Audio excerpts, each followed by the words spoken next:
Шаһарында әсемен, көңілдің аспанында әсемен, таулардың бұлағында әсемен, тыңдарман құлағында әсемен, әншінің айбыны әсемен, халықтың байлығы әсемен, өмірдің алауы әсемен, көңілдің қалауы әсемен. Армысыздар қымбатты қалайық, көгдір экран алдындағы барлық көрермендер. Назарларыңызда Шинжаң телевизиясы, Шинжаң Хую мәдениет тарату шектеулі серіктестігі, Үрімжі Жамбыл мәдениет тарату шектеулі серіктестігі бірлесіп ұйымдастырған көркем теле бағдарлама әсемен байқауы. Өнердің жіктеп жүйесін, өнердің қорғап киесін, әсеменнен іздейміз, әсеменнің иесін. Мінекей, әсемен байқауы сізбен бізді бүгін тағы да бір әсемде әсерлі шақтармен қауыштырып отыр. Бұл сақына бүгін тағы да сол әсем ән арынды әншілерге кезек бермек. Тағы да баяғыдай төңіректің төрт бұрышынан талабының тайын үкілеп жеткен үміткерлеріміз алғашқы саралаудан өтетін болады. Қуалап қараңғыны таң келеді, артынан жүйрік аттың шаң келеді. Шыдайды тәтін қайтып ояу жатып, астынан қара жердің ән келеді. Алғашқы үміткерімізді шақырамыз сахнаға. Имран сауытына таласу атындағы әсем ән байқауы.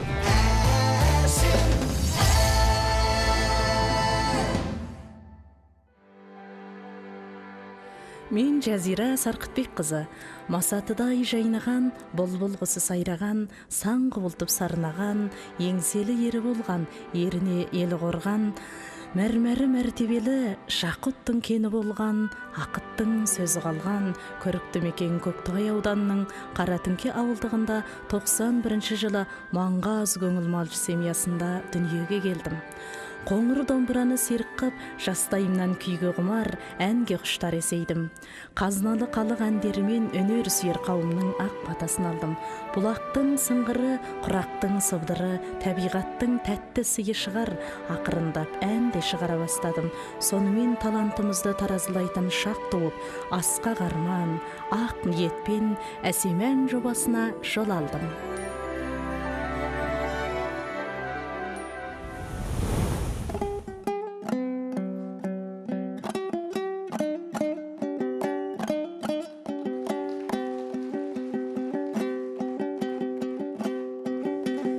Саған деген сағынышым сан бірлеп, санамдағы мөлдірейді айдан боп. Өзіңізге ғашық болып қалыппын, өмірімде одан өзге қайғым жоқ. Әнім ардағым, бәрін арнадым, жеткізбестен жүрсің ау, жаным арманым, арман-ай деймін, қайтемін.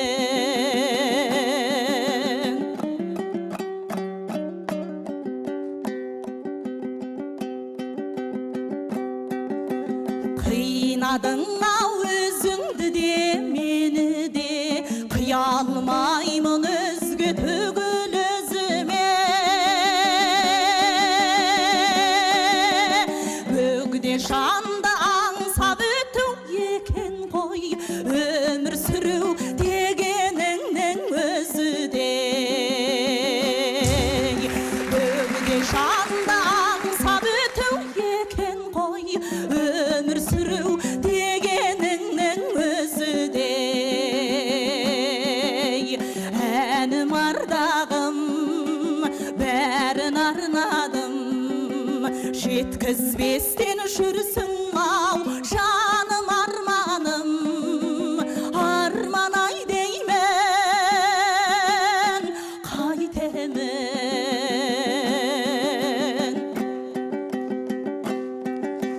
Құшағыма орал менің бақ құсым, сен болмасаң бал дәмі де аштатым. Тәңір жазса табысармыз бір күні, талғампазым таң ұйқымнан тәттісің. Әнім ардағым, бәрін арнадым, жеткіз үзбестен жүрсің ау жаным арманым арман ай деймін қайтемін арман ай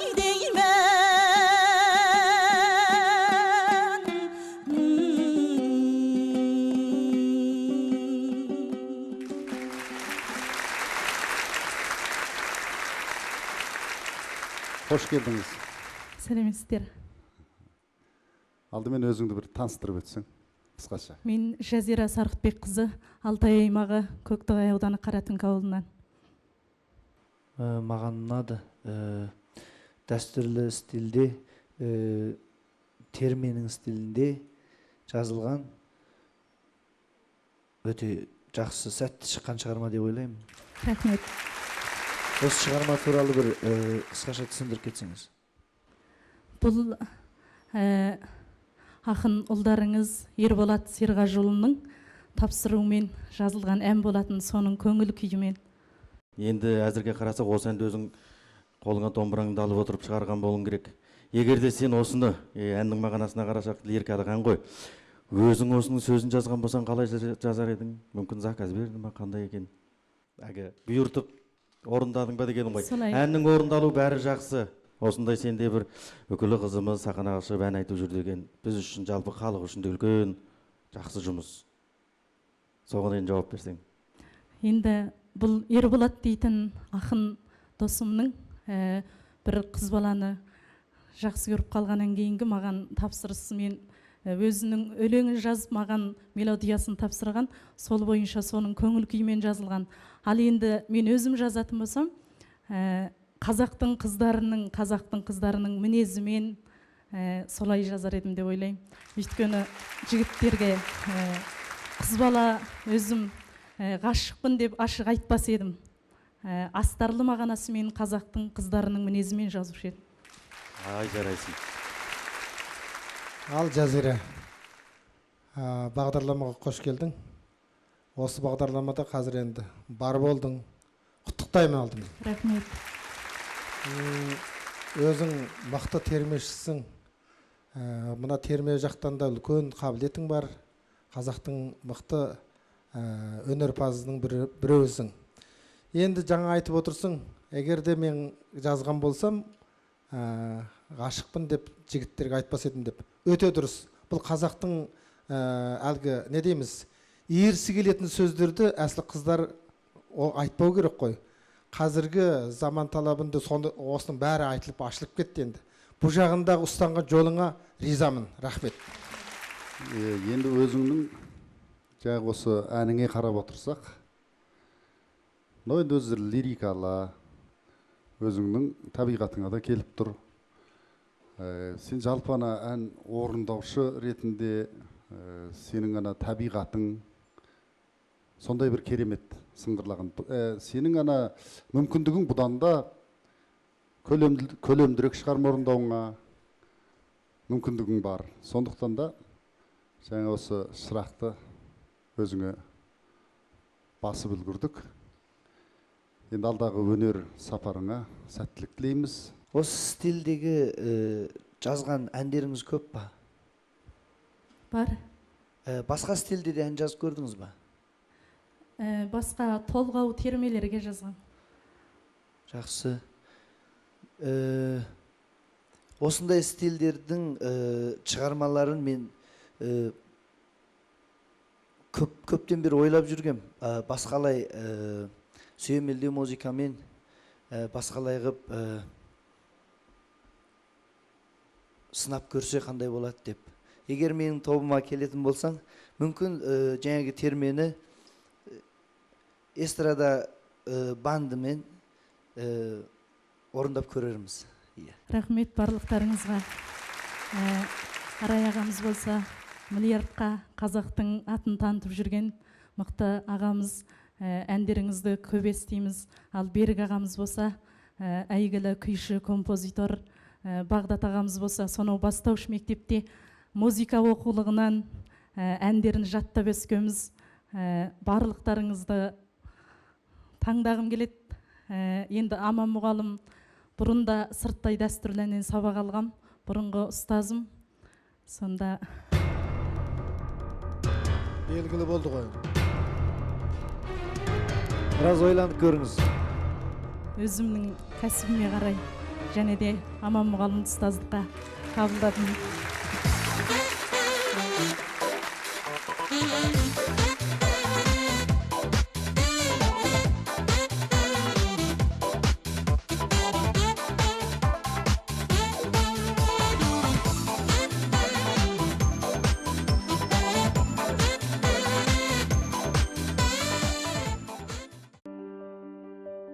Ән өмір, өмір ән. Ән көңілдің ажары демекші. Әнсіз өмір мәнсіз. Мен 2009 жылы Іле аймақтық дене тәрбие мектебін бітіргеннен кейін мамандығымды тастап, бойдағы бар азғантай талантпен зор қызығушылықтың түрткісінде осы киелі өнер жолына түстім. Өз үйіңнен қырғадым алыстасаң, мүсәпірсің деп бекер айтпаған ау сірә. Көптеген қиындықтарды басымнан өткердім. Бәріне сабырлықпен шыдадым. Өнер жағынан кәсіптік білім ала алмасам да, осы салада жүрген мықты ағаларымыздың жол көрсетуімен өзімді жетілдіріп тынбай ізденіс жасап келем. Әсем ән саханасына туған жерге деген сағынышымды, туған елге деген құрметімді жеткізу үшін ата жұртым атты өз әнімді ала келдім. Қабыл алғайсыздар.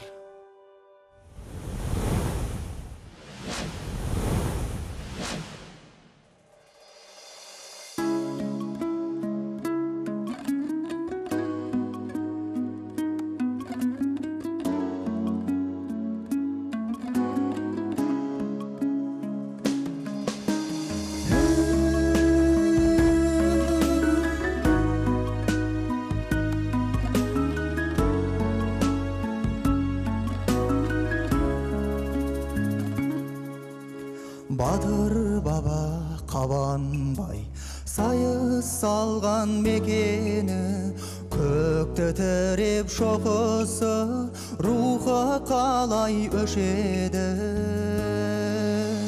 Қатпар тауларың, бұлбұл сайрап бау-бағың, жырақтасам көз ілмей атар әппақ таңдарың.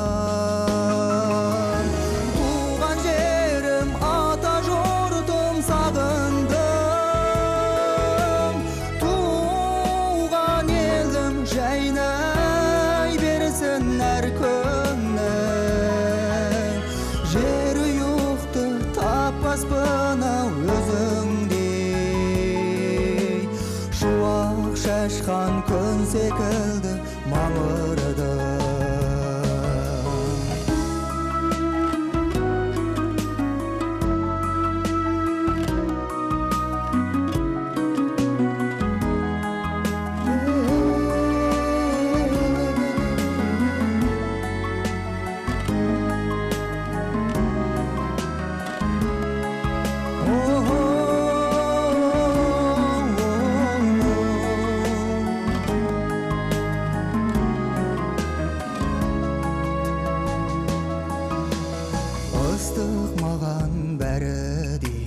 Жас бала мен кәріде, қою шайы апамның таңдайда жүр әлі де.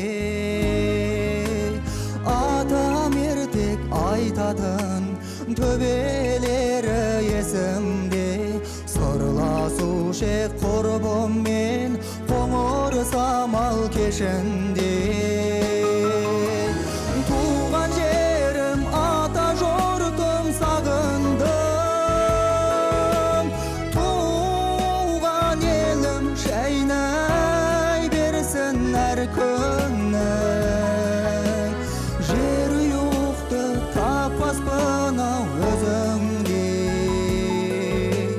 шуақ шашқан күн секілді мамырда.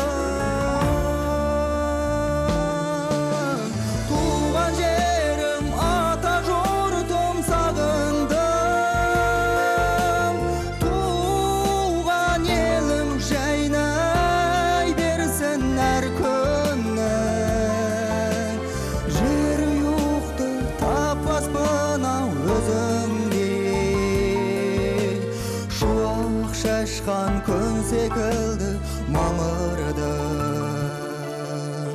Жер юқты таппаспын өзіңдей, шуақ шашқан күн секілді мамырдың.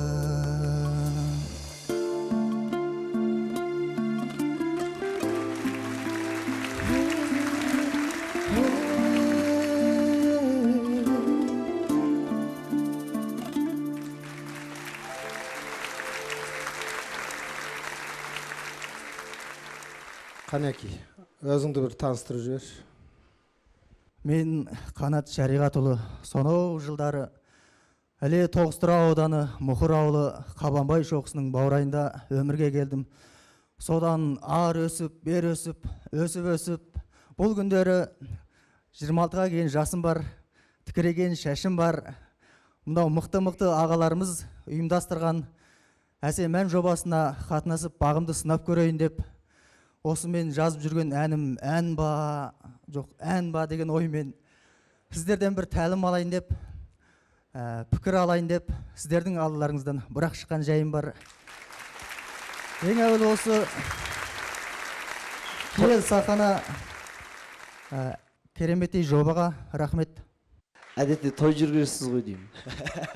Той жүргізем ба деген ойым бар. Сол жағына қартай дамып. Жақсы, негізі шығармаңның мелодиясы жақсы, одан кейін сүйемелдеу музыкасы негізі дұрыс істелген. Ана алдындағы домбыраның несін жақсы көрдім? Иә, әнің ән екен жігіт. Жақсы, тамашан. Әуені құрылымы, оны шарықтауы, басталуы, аяқталуы дегендей ешқандай мін жоқ. Өз жолымен келген, ені оның керемет халықтың көңілінен шығып, бүкіл шартарапқа тарап кетуіне себепші болатын әрине әнші, оның жасалуы, аспапталуы ғой. Осылардың барлығына да өзіңше кәдімгідей күш шығарғасың. Жаман емес, өте жақсы өзіңнің көңіл күйіңменен жеткізе орындадың. Рахмет.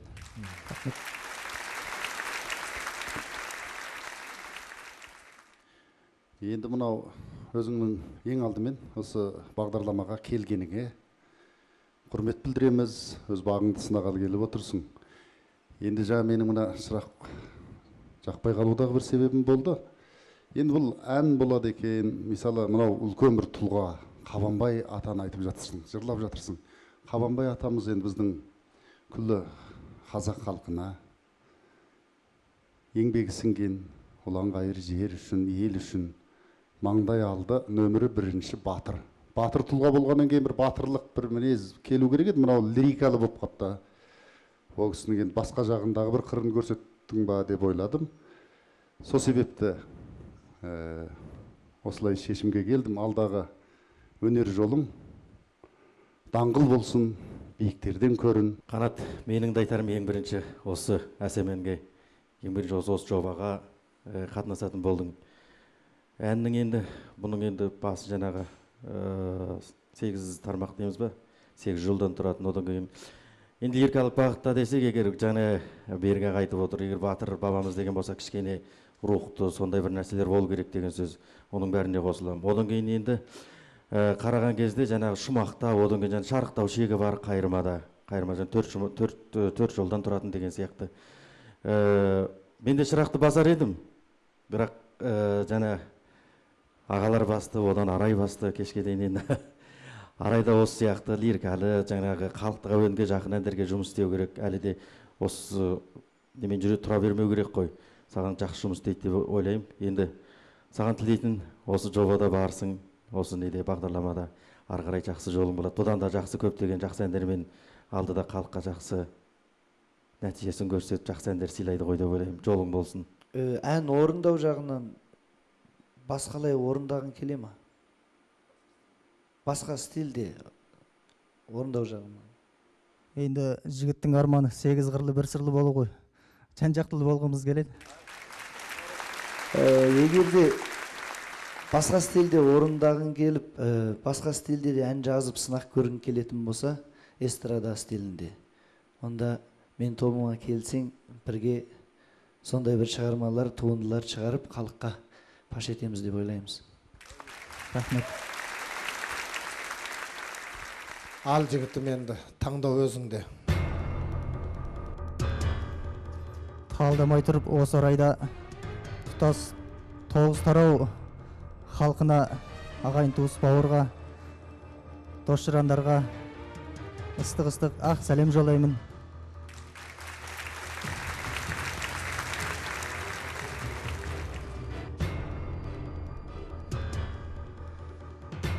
Талдауға келсек, енді алдыда отырған 4 тәлімгер, екеулеріңіз бастыңыздар. Бұның өзі мен үшін үлкен бір бақыт. Төртеулеріңізде қазақтың өнер саласына еңбектеріңіз сіңіп жүрген, бір кісілік еңбектеріңіз сіңіп жүрген үлкен тұлғасыздар. Өнерлеріңіз дара, өнерлеріңізді құрметтейміз. Жалғасты өнерлеріңіз сіңе берсін, жастарыңыз ұзақ болсын. Ең соңғы мезгілінде таңдасақ енді.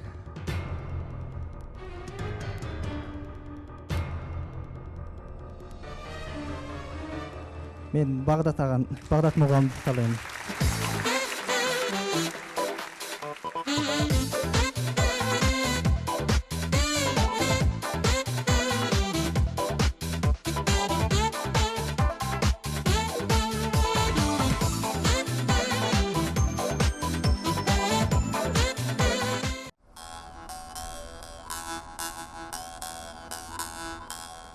Мен осы өнерге қызығуымдағы себеп бірінші әкем себеп болып отыр. Сол әкемнің кішкентай кезімнен енді күмбірлетіп, күй шертуінен, асқақтатып ән салуынан болды. Ең бірінші осы маған әсер болған енді туған жерге махаббат әні болды. Туған жерімнің сондай көркем, таутасы, сондай керемет бір адамның жан дүниесінен бір орын алатын тамаша жер екен. Сезініп, сондай тамаша бір мелодиялар келді ойыма.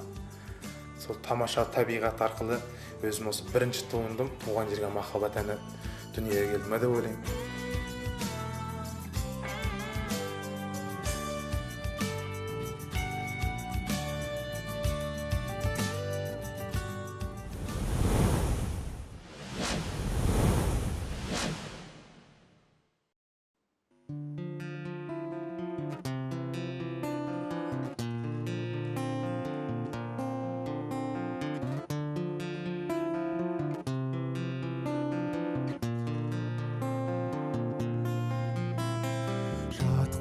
Жері киелі басы бабаның, ән боп ұшқан әлдие ғасыр ананың.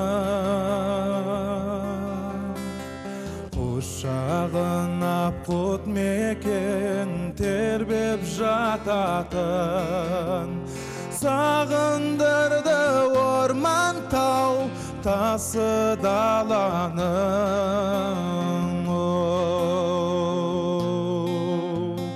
Құлағымнан кетпейді ауыл әуені, аршалы төс қайыңды сайыд әдемі, ай астында ақсүйек іздеп ойнайтын. Бала қыздан көңілім мәлі дәмелі,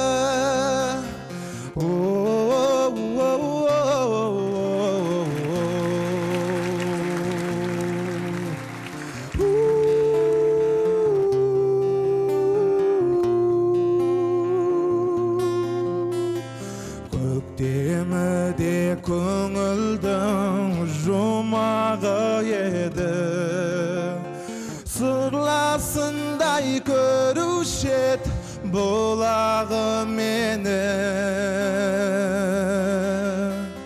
Жусан жан исін аңқытып жатқан аймақтың ақ жауынын сатып тұрады мені.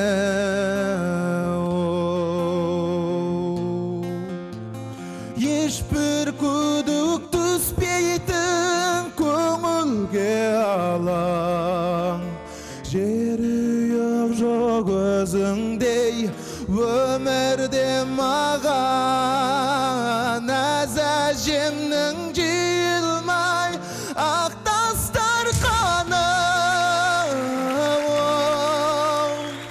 абыз атам жүрсе екен төрінде аман. Әз әжемнің жиылмай ақ тастар қаны,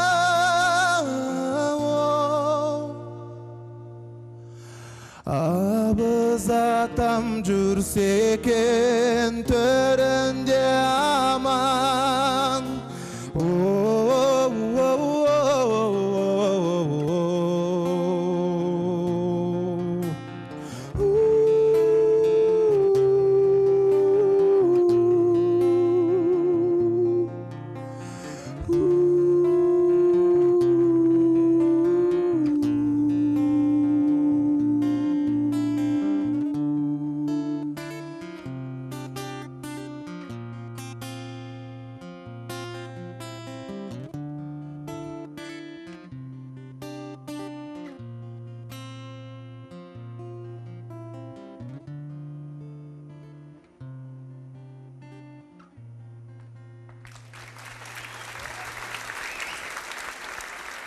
Өзіңді енді қысқаша таныстыра кет, оқыған орның деген сияқты. Ассаламуалейкум. Төрт тәлімгеріміз экран алдында, қалқым, амансыздар. Менің атым Ердәулет Асқарұлы болады, Алтай аймағы Құрылтай ауданынан. Кішкентай кезімнен енді әкемнің жазған әндерінің әуенін естіп бер жеттім, халқымыздың ән күйін естіп бер жеттім. Сол әкемнің осы шығармашылығының арқасында маған бір үлкен бір себеп болып, өзімнің тамаша болмаса да бір тамаша бір туындымды әкеп отырмын. Рахмет, үлкен рахмет. Енді осы жаңа гитараны қолың алып, осы бұдан бұрында сен оқу орнын көрген болуң керек. Ең бірінші сол осы гитараны қолың алып ән айттың ба, өзің бір жаңағы өнерлі отбасынан болдың. Бұдан бұрын қолыңа домбыра алып, күй деген сияқты, болмаса ән айтып деген сияқты, сондай болған шығар. 2006 жылы ақындар класынан оқыдым. Үлкен кісілердің қолдап қуаттау арқасында сонымен ақындар класынан домбыра сабағын алдым. Жалпы өзім енді ақын емеспін, әдебиетке қызығам, халқымыздың әдебиетіне. Осы өнеріне қызығу арқылы Жұмбайлық Жақыпбек ұстазымыздан сабақ алдым, Нұрбол ағамыздан сабақ алдық. Ердәулет, әніңнің әуені өте тамаша. Тамаша дейтін себебім, мынау қазақтың ұлттық сарыны мен эстрадалық сарының екеуін өте жақсы жымдастырғасың. Алғаш қараға тыңдағанда біртүрлі халықтық әуенмен келе жататтағы бағырған сайын ақын артына барған сайын мен әуені эстрадалық бағытқа қарай, сол әуенге қарай жылжып отырады. Өзіңнің орындау стилің де соған жақынырақ екен. Жақсы әнді осылай шығара бере ғой. Туған жерге деген өзіңнің сағынышыңды, сезіміңді осылай бір әуенменен бейнелепсің. Міне біздің әсем ән бағдарламасында осындай стилдегі әндерде қажет. Өзің мұнан кейін де саған табыс тілеймін, жол болсын. Рахмет. Шырақты баса алмай қалудағы себебім, менде де осының алдында шалқар гитарамен ән салды. Мен ойладым енді екеуіңде, сенің мына әнің, шығармаң, оның жаңағы шарықтау шегі, басталуы, аяқталуы, жаңағы гитараңмен өзің даусыңның бәрі орында болып тұр. Енді қазақта сөз бар. бір стилдегі нәрсе болғанда екеуің енді шамалы көп жағынан, мысалы сен де домбыра оқыған екенсің, ал ол шалқарда солай. Содан өзі қиындық туатын болып отыр. Екі қошқардың басы бір қазанға сыймайды деп. Соған енді алдағы жолда өнеріңе үстемдік тілейміз, бұдан да жақсы шығармаларды жазып, халқыңа жеткізе бер. Даусың, әуенің өрлей берсін, биіктен көріне. Гитараны қашаннан бастап қызықтың? Гитараға 2012 жылы әкем той жүргізгеннен ақша тауып екенсің. Сен электронды рояль ойнап, машық істеп, сол арқылы сен той жүргізбейсің бе деді ғой. Сонымен әкем қалтама бір қомақты ақша сап беріп, сонымен осы Үрімжіге келдім. Жаныңды бақ деді ма? Жаныңды бақ деді ғой жалпы. Сонымен 6500-ге бір Роланд Пиаулининнен бірді алдық. Сонымен қосып 600 еңға бір гитар алдым. Үйге қайтып барған соң жалпы электрон роял қалды. Гитар 600 еңдік гитар негізінен маған сондай бір серік болды деп ойлаймын енді. Сол 2012-ден бастап сол гитарды сондай қызығып, өзім сондай енді чала сауатпын енді. Ұстазымыз, енді тұрақты ұстазымыз жоқ біздің енді. Сонымен ақырын гитардың аккордын ақын іздеу арқылы тамаша әуендер түсіп жатты. Сондай сол 2012-ден бастадым негізі. Гитар жеңіл ғой, ары-бері алып жүргенге содан серігің болып кетті да.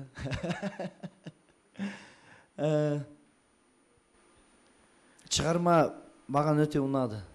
Әсіресе ортасындағы ана әуен.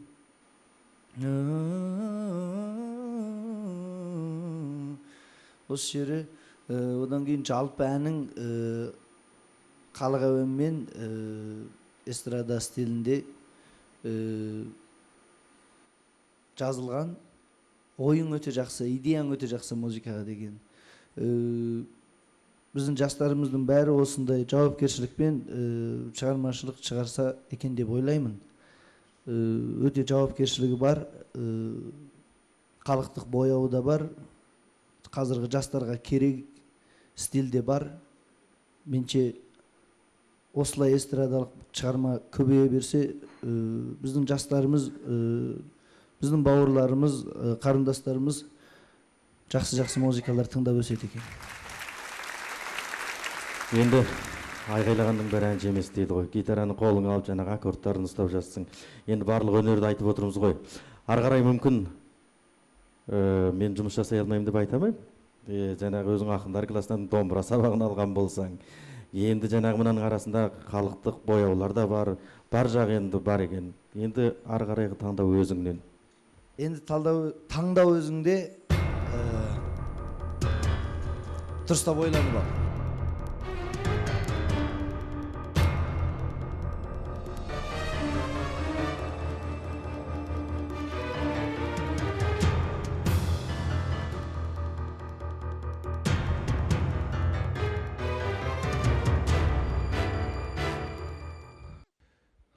Арай.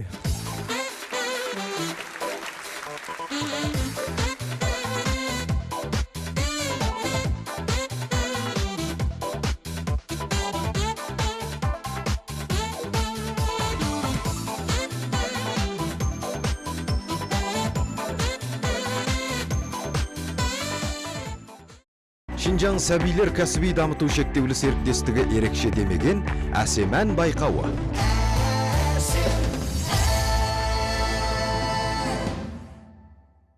Қымбатты көрермен, жарыстың мақсаты озу. Әсем ән сахнасының ақиқаты да сол. Әсем дауысты әншіні, әсем әнді іздеп табу. Ал көмбеге ерте жетуге ынтығып, тайталасқан шақ қандай әсерлі, қандай қымбат десеңізші. Жарыс мінекей осындай әсерлі шақтармен онан ары жалғаса түспек. Келесі үміткерімізбен таныс болыңыздар.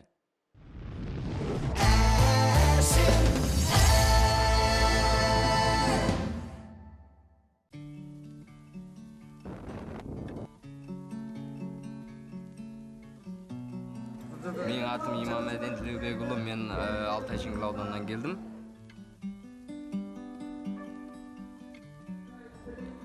бұл жарысқа қатынасуда негізі көптеген өзімнің жаратқан туындыларымды көптеген халыққа естіртсем деген бір арманымды орындау үшін келдім.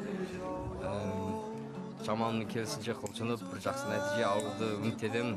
Сіздердің де мен қолдауларыңызды үміт етемін. 在寻找你自己的香，窗外的人们。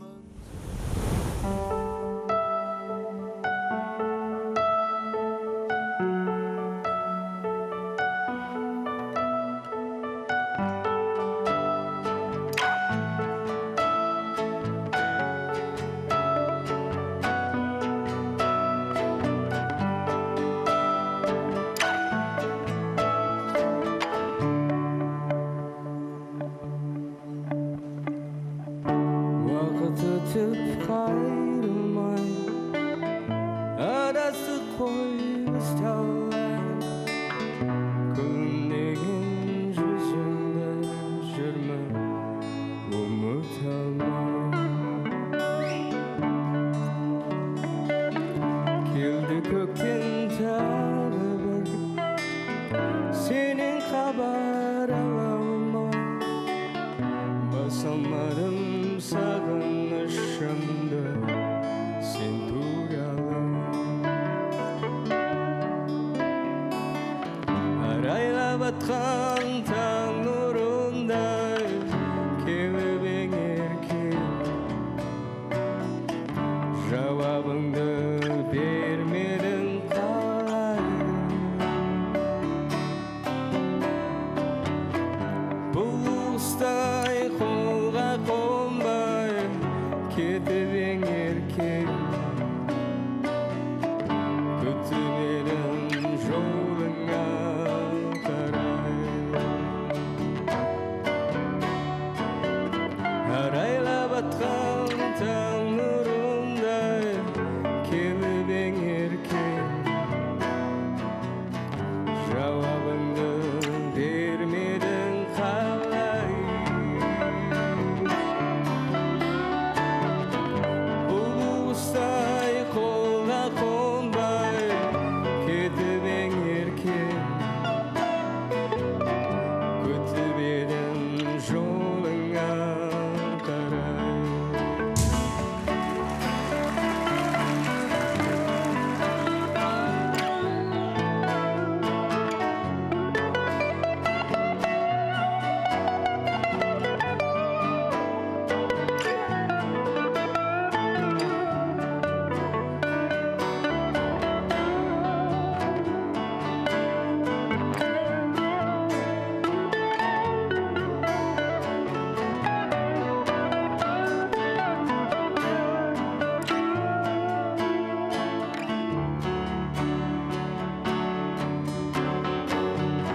Arayla batkan tan nurunday kelibin erken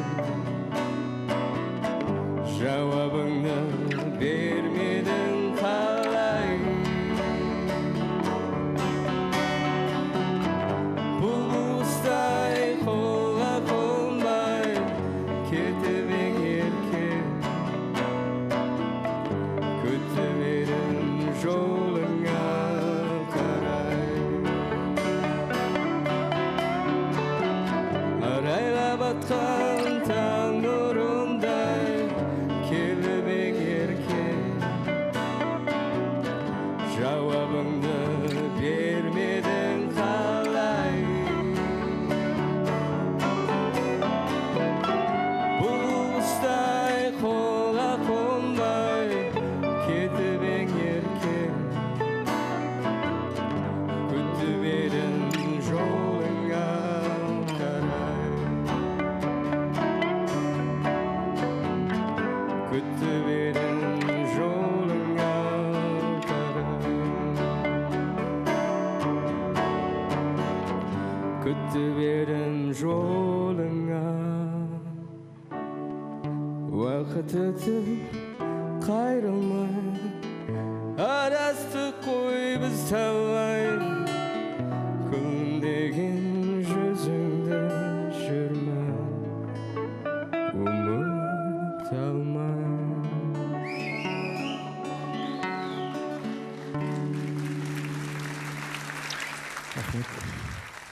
Ассалаумағалейкум. Уағалейкумассалам. Хош келдіңіз. Атыңызды, жұмыс бабыңызды барлығын бір таныстыра кетіңіз. Мен өз атым Ижмамаден Тілеубекұлы. Мен Алтай аймағы Шыңғыл ауданынан келдім. Өзім қазір Үрімжіде аудармашылық қызметпен шұғылданамын. Ой, жарайды, жақсы. Дауысыңның анау дыбыс бояуы даралық бар екен.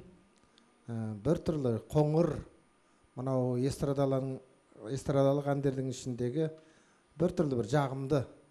Әуен асықпай, жай барақат, мінезіңде солай болу керек енді. Жақсы, шағармаңда барлығы жақсы орындауың, дауысыңның мынау дыбыс бояуы өте тамаша. Енді қалғанын осы жобада барсың, құттықтаймын.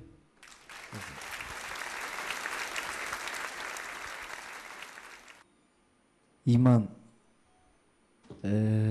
жалпы өзіңнің музыкамен болған әңгімелеріңді айтып кетсең. Негізі сол ерте кездегі алғашқы махаббатты сағынып жазған бір ән болатын. Сол қазір бәлкім бұрынғыдай жолығып, бұрынғыдай сезім жоқ болса да, сонда да бір-бірімізді сағынып.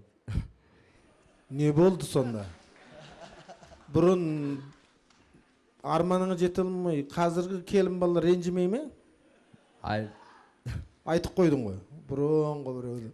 Жоқ, енді алғашқы махаббат о кезде махаббатты түсінбейміз да, енді түсініп, содан түсініп, сол кездегі сезімді бейнелеп жатқанда. Қалай айтпайсың ба? Жарайды, жақсы. Бала махаббат қой, бала махаббат. Бұның өлеңін кім жазған? Өлеңін қасыңыздағы отырған тәлімгеріңіз жазған. Арай бауыр ақын екен ғой. Бәсе бұл өзі ұйқасып тұр. Күтіп едім жолыңа қарай дейді, өлеңін жазған Арай дейді о.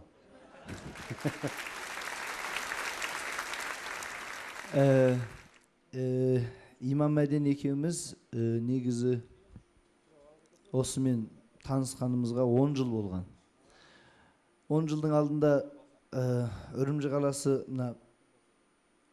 Күңден алдында танысқанбыз. Сол жерде Чыңгілден Доғдырға көрінгелі келген жігіт болатын. Бір досым арқылы хабарласып, сөйтсем Доғдырға көрінгелі келсе де гитарын көтеріп алып кетті. Содан бері дос болып кеттік, содан бері музыка туралы сырласамыз. Көпшілікке танымалы менің дос деген әнімнің сөзінің авторы. Сондықтан осы жолғы әнінің сөзін осы неше айдың алдында екеміз бір отырған кезде бұл ән әзілі Қанзуш ән болатын. Қанзуш әнді айтып берді маған, сосын айтты маған, бұл әнге қазақша текст мен жаза алмадым. Әр жол жазсам мен көзіме жас келеді, көңілім босап жаза алмай қалам дейді. Қанзуша әнін текстін көріп, өзінен осы қандай ойыңмен жазған едіңді біліп, содан кейін осы өлеңді жазған мән жайым бар. Бірақ та осы жолғы әсем әнге келіп, осы әнді орындайтынын шынын айтсам мен осы бүгін біліп отырмын.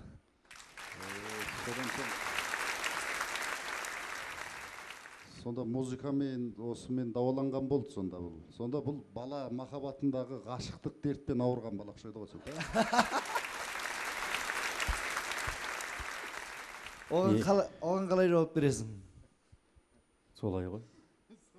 Мен енді тағдырдың өз жауап беретін шығар, енді ақырын жалғасты алдыға қарай жүре берейік. Жарайды. Сол енді осы ән болып әуелеп қазір міне жүрегіңнен бір орын алғандығы байқалып тұр. Сол енді бала кездегі махаббат қой, ол бір сағыныш, сағым, таза кез. Енді нағыз махаббат сол бала кезде болады екен. Енді осы ғашықтарды қарап тұрсақ та сол албырт кезіндегісі нағыз махаббат болады. Сол кезде жаңағы оттан да, судан да тартынбайды, ғашықтық жырларын көрсек те сол кезде. Ол кезде әуелі өзінің жанын пида, жанын тігуге дейін барады. Сондықтан осындай жақсы шығарма шыққан екен. Бұдан кейінгі өнер сапар жолыңа сәттілік тілейміз. иман менен ең біріншіден өзіңді де құттықтаймын, Арай, сені де құттықтаймын. Себебі бұл үлкен жұмыс, шығармашылықта аға іні болып араласып, музыкада араласып, бір-бірімен етене жақын араласып, біреу музыкасын жазса, біреуі әнін жазып деген сияқты қандай жағдайда бір-бірімен сәйкесіп отырған үлкен нәрсе. Құттықтаймын, және әсемен бағдарламасына жобасында барсың. Енді шынын айтқанда сені мен шынында сол Арай жұмыс істей алады. Ары қарай әнің, жаңағы дауыстауың, өзің жаңағы аспапта орындауың, ойнауың деген сияқты бәрі орында жақсы екен. Одан басыңнан өткен нәрселердің бәрін айтып бассың. Енді қандай жағдай болмасын құттықтаймын. Әсеменде ары қарай өнерде жолың болсын. Арай ағаңмен бірге, Арай ұстазыңмен бірге әлі де үлкен жақсылықтар өнерге деген, елге, жұртқа беретін шашуларын көп қой деп ойлаймын. Құтты болсын. Рахмет.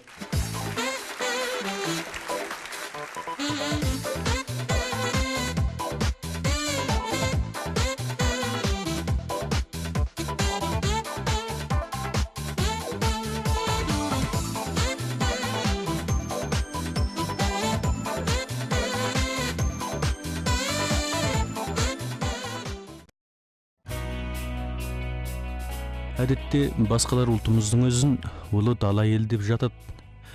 Даладай дарқан, даладай кең пейіл, даладай жомарт халықпыз.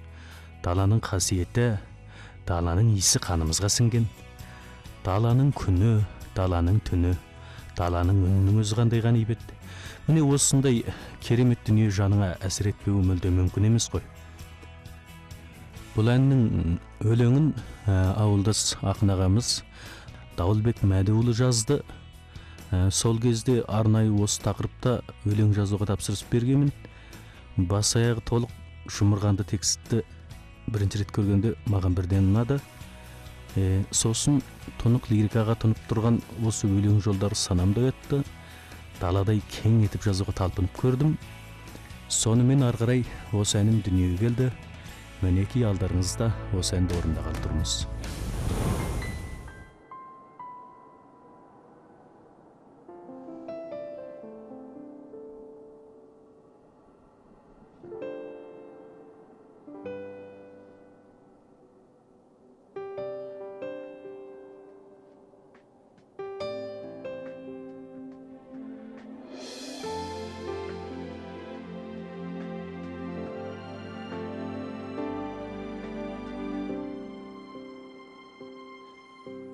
Талдары терегі қарағашы, бақыты баладай баларасы. Кең дала бабама енші болған, барлығы жанына баламасы.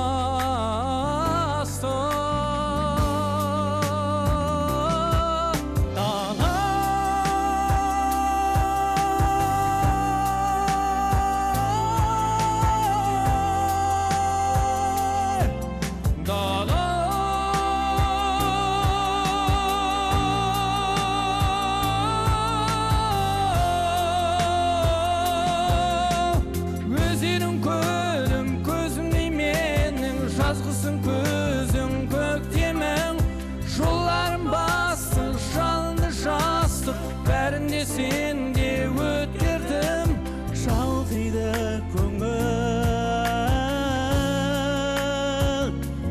кептері. Бір күні мен сенен алысасам, білемен адасамын, шалыспасам. Мендегі дарқанды қайдан болсын, сендегі кеңдікпенен табыспасам.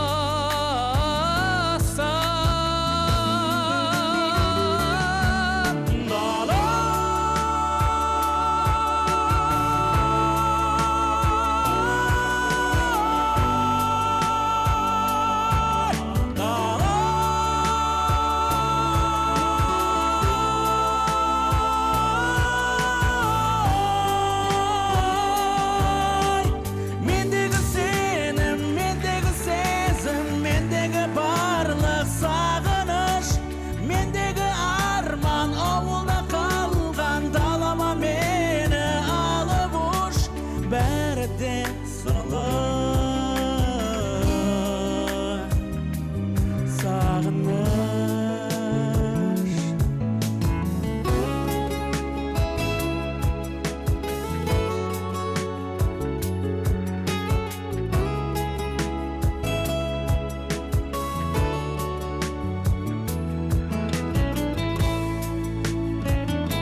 сырлы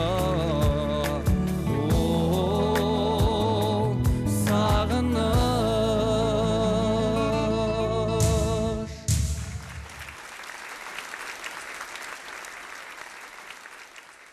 Қош келдіңдер. Ассалаумағалейкум. Уағалейкум ассалам. Ассалаумағалейкум.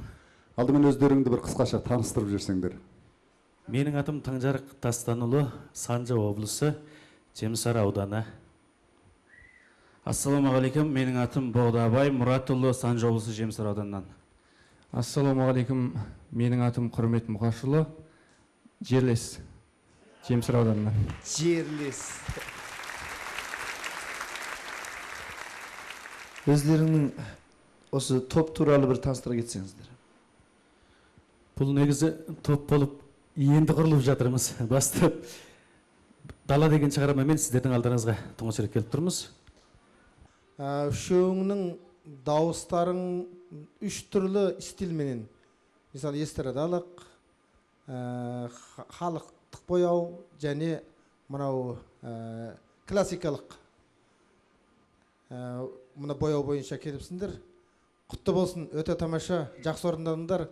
Мына үш бағытта осы үш стильдің бірігіп орындалуында біздің қазақтың мынау осы жанрдағы осындай бір түрдегі формадағы ән орындау өте кемшіл. Сендер осындай бір кемшілдікті, бостықты толтырған азаматтар болдыңдар. Рахмет сендерге. Ал әннің мынау басталуынан тартып, құрылымыны жағынан, әннің жасалуында кәдімгідей үлкен асқақтық, даланың бейнесін кәдімгідей бейнелегесіңдер. Мысалы, биік тауларға дала деген әлгі жерлерінде керемет бір даланың несі көрініс шығып тұр.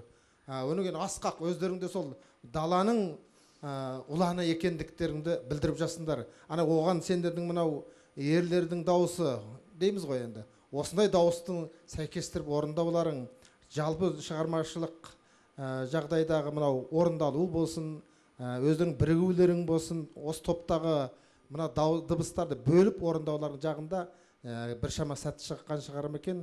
Егерде менің тобыма келсеңдер, тағы да осы әнді ары қарай кішкене өңдеуге күш шығаруыма тиісті деп ойлаймын мен өзімді. Құтты болсын, алдымен осы жобада барсыңдар. Мына әнніңді өздерің жаздыңдар ғой, Әннің сөзі Дауылбек Мәдіұлы деген ағамыздікі, ал музыкасын мен жазғам. Мен ойлаймын енді, бізде музыка жағынан, домбыра жағынан мысалға бізде бір топ болғанымыз күйтінді. Бізде мұзболақ тобы. Біз онымен қазақ шығармаларын, одан сырт классикалық шығармаларда орындағамыз. Енді сендер қара мына дала тобы отырсыңдар. Осыны бір дара топ қылып үшін менің группама келсеңдер, сонда қорықпай тұр болсын. Бағдат арқамен бәсеке келсеңдер. Ең бірінші айтатын нәрсе, жаңағы ең бірінші бастаған Таңжарық өзіңсің ғой, эстрадалық бағытта. Екінші бастаған кім? Екінші рет айтқан баритон, классикалық бағытта. Өзің бір жерден сабақ аласың ба? Мен әзір Шинжан көркемдік өлшемінде осы опералық вокалда білім алам. Сол жерде классикадан. Үшінші рет қайырмаға келгенде жаңағы эстрадалық немен тенор нені өзің алдың, Кім? Мен атым Боғдабай.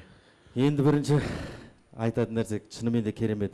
Осындай профессионалды дейміз ғой, кәдімгідей. Осындай бір топ дұрыс жұмыс жасау керек. Классикалық бағытта, эстрадалық бағытта, ұлттық бояуы бар деген сияқты. Осындай топ кәдімгідей. Өздерің киген киімдерін әзір көргенде біліп отырсыз. Киген киімдеріңде әйбет сондай сахнаға дыбыстың үйлесу дейміз. Ары қарай дауысқа бөліну, одан кейін әннің де мына несі.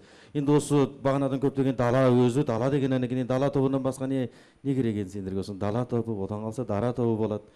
Шынымен де ең бірінші құттықтаймын. Осы жобаға кірдіңдер, керемет, жақсы жұмыс. Рахмет. Айтылуы болсын, ар жағындағы сүйемел музыкасы болсын, өздерінің шынын айтқанда керемет. Енді ары қарайғы таңдау ол өздерінің құқтарында енді құтты болсын.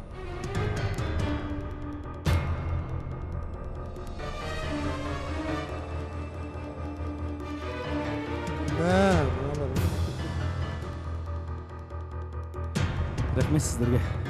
Біз Бағдат мұғалімді алдасақ.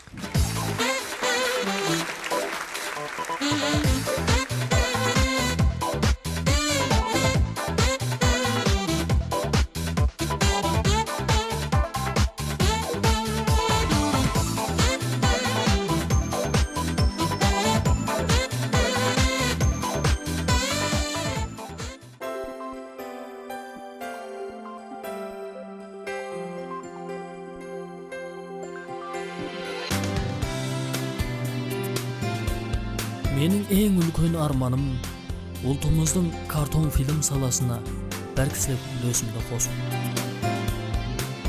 Ал ән жазу, ән айту, ол да менің тағдырымның маған сыйлаған несібесі секілді. Өнер әлеміндегі сырлы сұлулыққа құштарлана жүріп есейдім.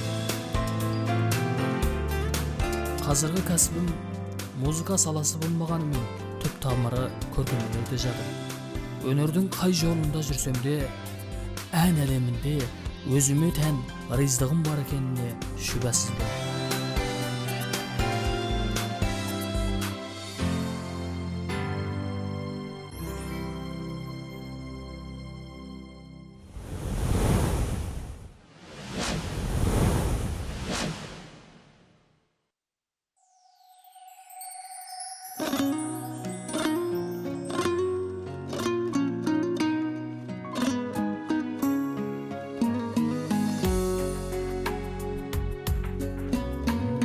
Көзіңнен көрдім бір жалын, көңілдің нәзік нұрларын. Мен сені сүйдім үн-түнсіз, сыртыңнан ғану, сырғалым. Кеудемде арман кер болам, қолымда қоңыр домбырам. Сен жаққан отқа орандым. Мен жақтан ұшқан мөлдірім. Қолым бір шашым толқындар, толқынға ғашық қалпым бар. Ауылыңа барғым келеді-ау, арғымақ мініп алтын жан. Кеудемде арман кер қолан, қолымда қоңыр домбырам. Сен жаққан отқа орандым.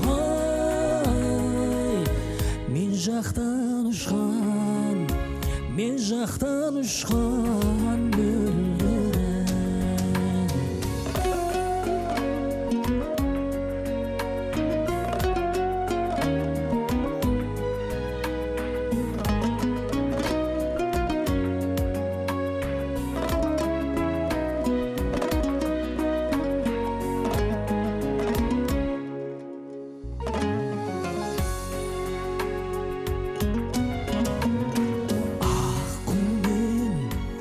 Әсем айнагүл, қауышар қалқам қайда жол.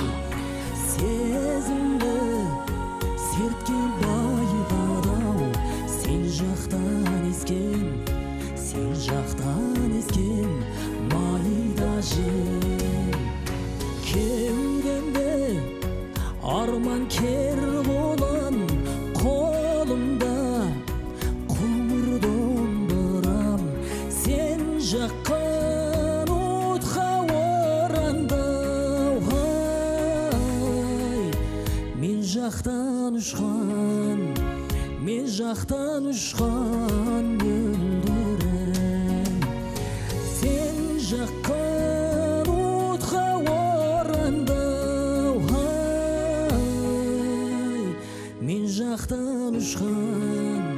Мен жақтан ұшқан мөлдірім.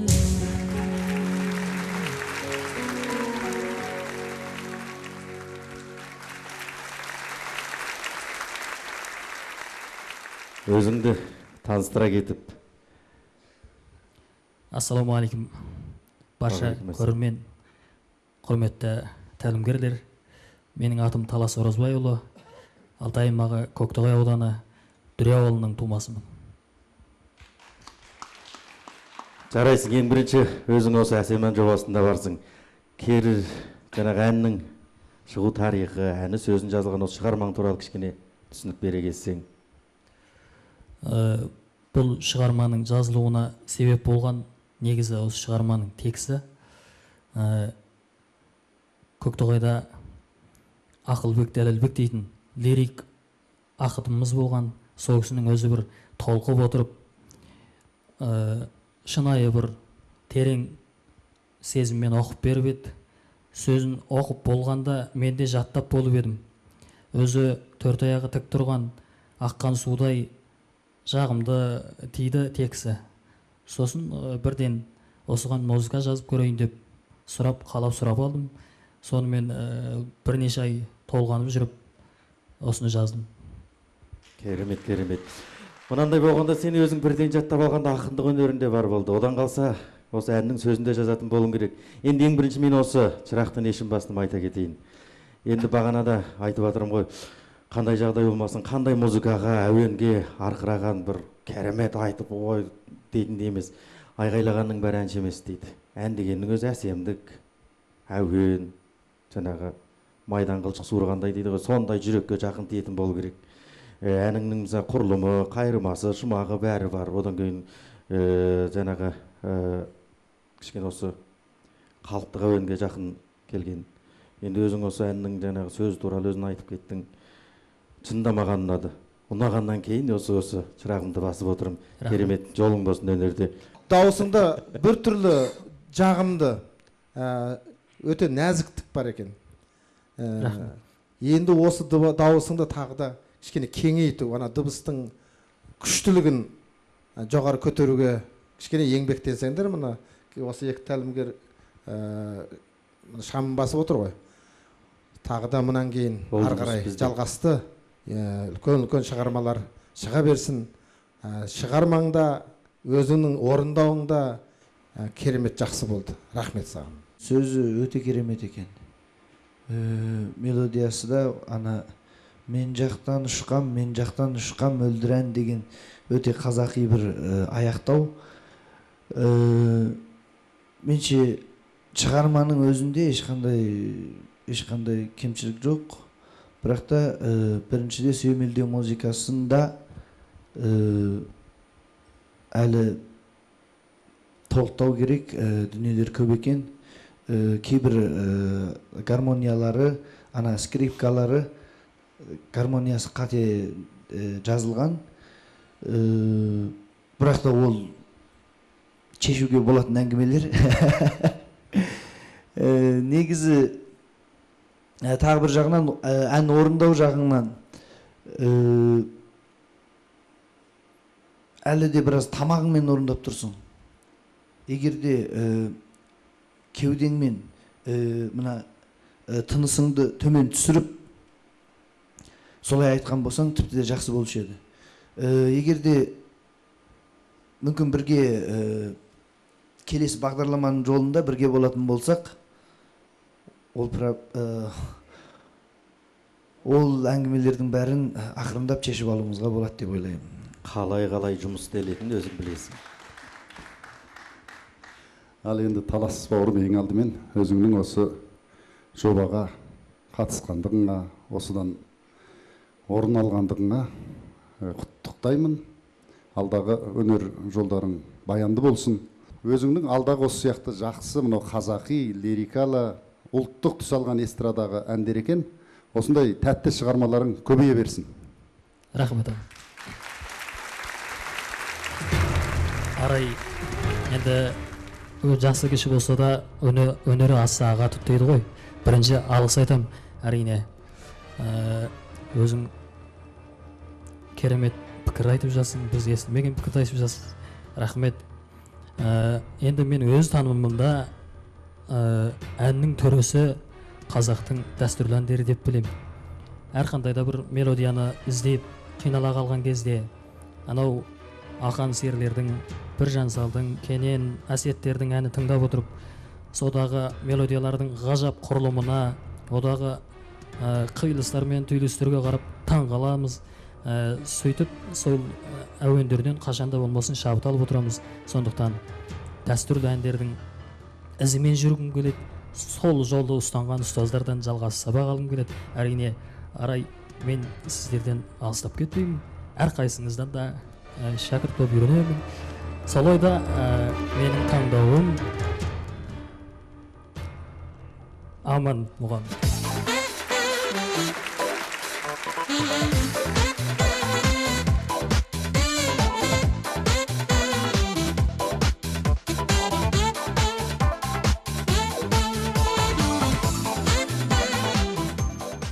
Өзге емес өнерді құмнан алтын екшегендей сезгіден өткізіп, екшелгенін ғана таңдап алу тәлімгерлеріміз үшін қандай қиын. Алайда жеңіліс болмай, жеңіс те болмақ емес. Ал әсем ән өнер сахнасына керегі. Өнердің өз адамы шынайы нәтиже. Ендеше жарысты қорытындылайық. Әсем ән байқауының бүгінгі кезегінде де тәлімгерлердің топ құрамы молыға түсті. Тәлімгер Бағдат Естемесұлының тобына бүгін әзілімен сахнаны қыздыра білетін Қанат Шариғатұлы мен келбетті жігіттерден құрам тапқан Дала тобы қосылды. Тәлімгер Аман Әубәкірұлының тобына дәстүрлі әуенде ән салып, елінің алқауына бөленіп келе жатқан Жазира Сарқытбек қызы мен Талас Оразбайұлын қабылдады. Тәлімгер Арай Айдарханұлы да бүгін екі шәкірт қабылдады. Олар күркіремен ән салуға әуес әнші жігіт Ердәулет Асқарұлы мен әуесқой әнші Иман Мәден Тілеубекұлы еді. Ал тәлімгер Берік Төлепбергенұлы бүгін тобына ешкімді қоспады.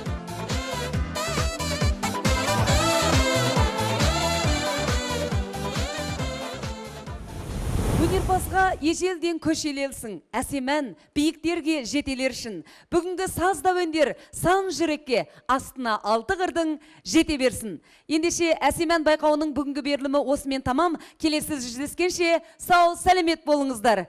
Құлақтан кіріп бойдалар, әсем ән мен тәтті күй.